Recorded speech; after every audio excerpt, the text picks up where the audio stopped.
तुमसे कितना प्यार करता हूँ। मेरा प्यार तुम्हारे लिए हर बीतते मिनट के साथ बढ़ता जा रहा है। बीता हुआ समय कभी भी आंखों से दूर नहीं होता। उसी तरह मेरा प्यार भी तुम्हारे लिए कभी मेरे दिल से दूर नहीं होगा। ओ Rehan. Mumbai, Shalimar hotel, room number 1109 के कमरे में शरीर को गर्माहट महसूस कराने वाली रोशनी थी और एयर फ्रेशनर की खुशबू फैली हुई थी। सारा कुछ ज्यादा ही वाइन पी चुकी थी। वो जमीन पर ऐसे लेटी हुई थी जैसे कि कोई अपनी कीमती चीज को ठुकरा कर चला गया हो। नशे की वजह से अपनी धुंधली आंखों से वो एक आदमी और एक औरत को किस करते हुए देख पा रही थी। क्या उसके सामने मौजूद वो दो लोग सच में उसका बॉयफ्रेंड ऋषभ और उसकी बहन साक्षी थी? सारा ऐसी शॉक हो गई थी जैसे कि उस पर बिजली गिर चुकी हो। वो अपनी धुंधली आंखों से सिर्फ उन दोनों को घूर रही थी। उसे बहुत दर्द महसूस हो रहा था। ऐसा लग रहा था मानो उसका दिल अब दर्द के मारे फट जाएगा। वो दोनों कैसे एक दूसरे को किस कर सकते थे? आखिर वो दोनों एक दूसरे के कैसे इतना करीब आ सकते थे? किसे विश्वास होगा कि जो लड़का ये बोलते हुए नहीं थकता था कि वो उसे पूरी जिंदगी भर प्यार करेगा, वही उससे चीट कर रहा था। ऋषभ ने साक्षी को थोड़ी देर किस करने के बाद उससे कहा, ओके स्वीटहार्ट, अब हमें चलना चाहिए। मिस्टर गुप्ता कुछ ही देर में आते होंगे। साक्षी ने ऋषभ के कंधों पर अपने हाथ रखते हुए जमीन पर पड़े हुए इंसान की ओर देखा और ऋषभ को पूछने लगी, तो क्या मिस्टर गुप्ता सच में सिर्फ सारा के लिए तुम्हारी डिवाइन एंटरटेनमेंट कंपनी में 50 करोड़ इन्वेस्ट करने के लिए तैयार है? ऋषभ ने साक्षी के चेहरे पर अपना हाथ रखा और हंसते हुए कहने लगा, मैं तुमसे झूठ कैसे कह सकता हूँ? वो 50 करोड़ ऑलरेडी मेरे अकाउंट में आ चुके हैं। इस नए शो में जितना भी पैसा इन्वेस्ट हुआ है उन्हीं का है। मैं डेफिनेटली तुम्हें उस शो का लीड कैरेक्टर और तुम्हारी डैड को उसका डायरेक्टर बनाऊंगा। ओह ऋषभ, तुम कितने अच्छे हो। साक्षी को तसल्ली मिल गई थी, लेकिन फिर भी उसने माथे पर शिकन लेकर ऋषभ से पूछा, मिस्टर गुप्ता शायद कुछ ज्यादा ही अच्छे नहीं है। मुझे समझ नहीं आ रहा कि आखिर उन्हें सहारा में ऐसा क्या दिखा कि वो उसके साथ सिर्फ एक रात गुजारने के लिए तुम्हारी कंपनी में 50 करोड़ रुपए इन्वेस्ट करने के लिए तैयार हो गए।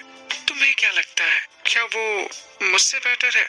ऋषभ ने चिढ़ते हुए साक्षी की बात का जवाब दिया, सहारा एक बेवकूफ और बोरिंग लड़की के अलावा और कुछ भी नहीं है। उसके कभी खुद के ओपिनियन होते ही नहीं है। उसके जैसी लड़की का कंपैरिजन कोई तुम्हारे साथ कैसे कर सकता है? वो तो तुम्हारे पैरों की धूल के बराबर भी नहीं है। तो आखिर ऋषभ सारा के बारे में ऐसा सोचता था। बीते हुए दिनों में ऋषभ ने खुद ही कहा था कि सेंसिबल और बात करने वाली लड़कियां उसके टाइप की हैं, जिस वजह से सारा ने उसकी हर बात के लिए हाँ कहा था और हर एक कोशिश की थी उसकी परफेक्ट गर्लफ्रेंड बनने के लिए। और अब वो बस एक बोरिंग और बेवकूफ लड़की बनकर रह गई थी जिसके खुद के कोई ओपिनियन ही नहीं थे। साक्षी अब खुश हो गई थी। एक बार वो मिस्टर गुप्ता के साथ अकेले रूम में रात गुजार ले, तभी मैं मीडिया और डैड को लाकर उसे रंगे हाथ पकड़ लूंगी।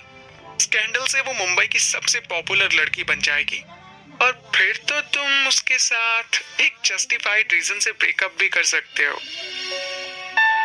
तो आखिर उन्होंने सारा के लिए ये सब कुछ प्लान किया था। वाकई इन लोगों ने तो सारा के खिलाफ बहुत बड़ी साजिश रची थी।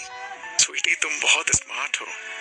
ऋषभ ने साक्षी के कमर पर अपने हाथ रखे और उससे कहने लगा, चलो कहीं शांत जगह पर चलते हैं। मैंने तुम्हारे बर्थडे के लिए सरप्राइज भी प्लान किया हुआ है। Oh really? ओह, तुम कितने अच्छे हो। जल्दी चलो, मैं और इंतजार नहीं कर सकती हूँ। वो दोनों रूम के बाहर चले गए। ऋषभ ने मिस्टर गुप्ता के लिए रूम का दरवाजा थोड़ा सा खोल दिया था। जमीन पर पड़े हुए साक्षी का दिल टुकड़े टुकड़े हुए जा रहा था, मानो उसे बर्फ के टुकड़ों पर रख दिया हो।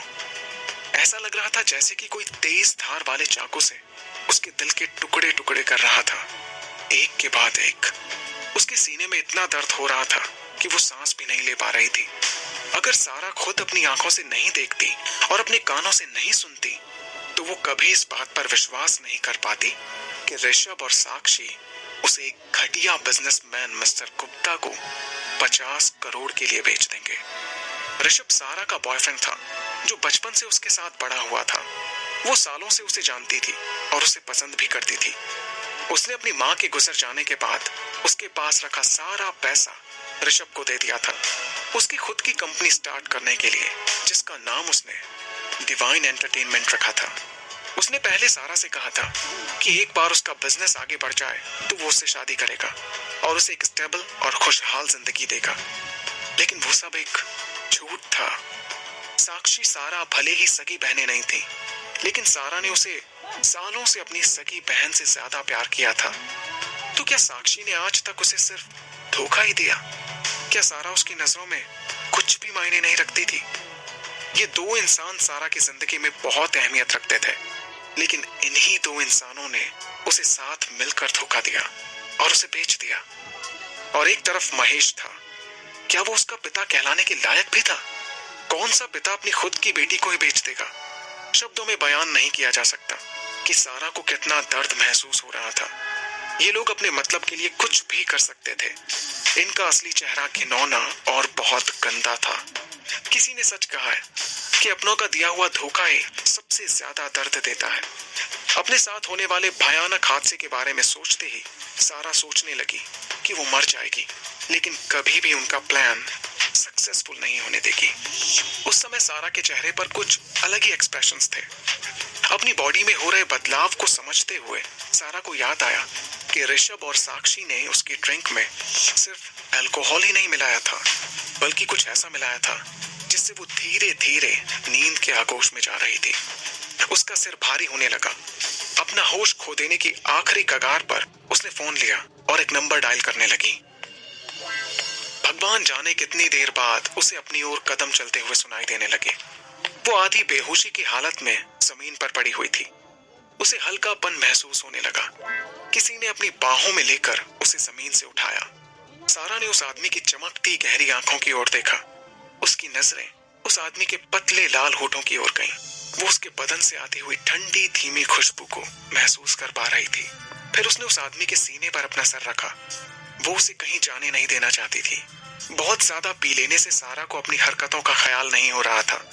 क्या सही है और क्या गलत है, वो उसका पता नहीं लगा पा रही थी।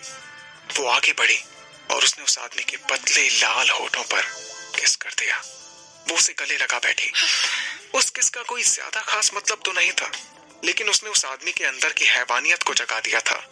उस आदमी ने सारा को बेड पर बिठाया। उस आदमी की ओर देखकर ऐसा लग रहा था मानो किसी जानवर को पिंजरे से खुला छोड़ दिया हो।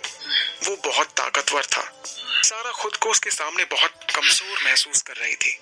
सारा ने उसे धक्का देने की काफी कोशिश की, लेकिन वो खुद को रोक नहीं पा रही थी।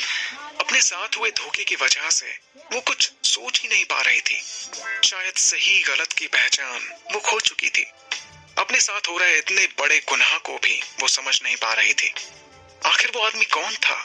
कल क्या होगा? आखिर किस तरीके का जुल्म उसका इंतजार कर रहा था?